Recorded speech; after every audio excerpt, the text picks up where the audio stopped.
142ல வந்துட்டு சட்டம் இயற்றுவதற்கான அதிகாரம் சுப்ரீம் கோர்ட் வழங்கப்பட்டுள்ளது. ஒவ்வொரு பாடி நம்ம சுப்ரீம் கோர்ட்ல வந்துட்டு நம்மளுடைய இந்திய அரசியலமைப்பு சட்டம் வந்து பாத்தீங்கன்னா செப்பரேஷன் ஆஃப் பவர்ஸ் பேசுது. ஒவ்வொரு துறைக்கும் தனித்தனி அதிகாரம். சுப்ரீம் கோர்ட்டுக்கு ஒரு தனி அதிகாரம் இருக்கு, எக்ஸிக்யூட்டிவ் தனி அதிகாரம் இருக்கு, ஜுடிஷியரி தனி அதிகாரம் இருக்கு. இந்த இன்டர்பிரேஷன் ஆஃப் கான்ஸ்டிடியூஷன் பொறுத்த வரைக்கும் சுப்ரீம் கோர்ட் தான் பண்ண முடியும். அவை அது சில இடைவெளிகள் இருக்கின்ற போது சட்டம் இயற்றுவதற்கான அதிகாரம் அவங்களுக்கு இருக்கு. அதான் 142. அந்த 142 தான் அவங்க எக்ஸசைஸ் பண்றாங்க. அந்த சட்டத்தை ஏற்றுவதற்கான அதிகாரம் அவங்களுக்கு இருக்கு.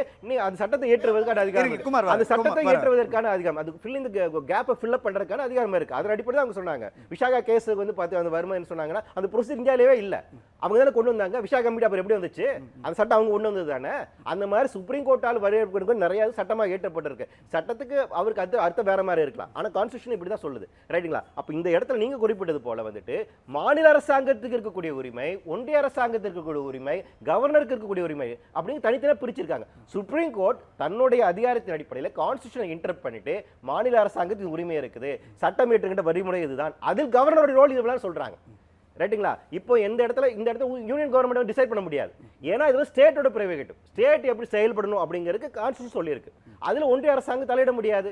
அப்ப ஸ்டேட்டோட செயல்பாடு எப்படி இருக்க வேண்டும் அப்படி இன்டர்பிரட் சொல்லும்போது சுப்ரீம் கோர்ட் சொல்லிட்டாங்க. அதுல கவர்னரோட ரோல் இவ்வளவுதான், மாநில அரசாங்கத்தோட ரோல் இவ்வளவுதான், அசம்பிளியோட ரோல் இவ்வளவுதான் சொல்லிட்டாங்க.